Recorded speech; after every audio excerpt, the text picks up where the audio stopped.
بسم الله الرحمن الرحيم. عن المستورد رضي الله تعالى عنه قال قال رسول الله صلى الله تعالى عليه وسلم: والله ما الدنيا في الآخرة إلا مثل ما يجعل أحدكم إصبعه في اليم فلينظر بما ترجع.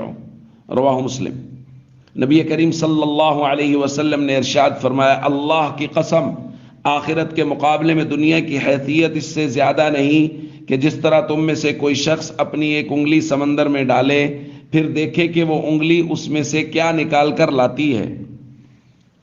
دوستو، بحیثیت مسلمان نبی کریم صلی اللہ علیہ وسلم کے ایک ایک فرمان پر دل سے یقین رکھنا ضروری ہے، وگرنہ ہم مسلمان نہیں ہیں۔ اور اللہ کے نبی صلی اللہ علیہ وسلم نے آج کے اس فرمان میں دنیا کی حیثیت کو سمجھایا ہے کہ دنیا کی حیثیت آخرت کے مقابلے میں ہے کیا۔ حضور نے فرمایا، ایک بھرا سمندر، اس میں کوئی آدمی اپنی انگلی ڈالتا ہے، پھر انگلی کو نکالتا ہے، پانی کا جو ایک آدھ قطرہ اس کی انگلی کے ساتھ لگا ہوا ہے، اس کی مثال ہے دنیا کی کہ دنیا اتنی تھوڑی ہے اور پورا سمندر وہ آخرت ہے۔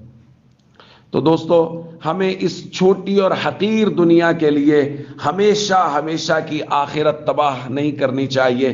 ہمیں ہمیشہ آخرت کی فکر کرنی چاہیے، آخرت کے لیے کوشش کرنی چاہیے، فرائض اور ارکان اسلام کی پابندی کرنی چاہیے کہ اللہ نے آخرت کی نعمتیں ہمیشہ کے لیے رکھی ہیں، آخرت کی خوشیاں ہمیشہ کی خوشیاں ہیں، آخرت کی جوانی ہمیشہ کی جوانی ہے، آخرت کی صحت ہمیشہ کی صحت ہے۔ اس لیے ہمیں آخرت کی کوشش کرنی ہے کہ وہ تو نہ ختم ہونے والی زندگی ہے، اس کے مقابلے میں دنیا کی چھوٹی سی زندگی میں چند خواہشات پر عمل کرنے کی وجہ سے اور شیطان اور نفس کی بات ماننے کی وجہ سے ہم اپنی آخرت کو تباہ نہ کریں۔ والسلام علیکم ورحمۃ اللہ وبرکاتہ۔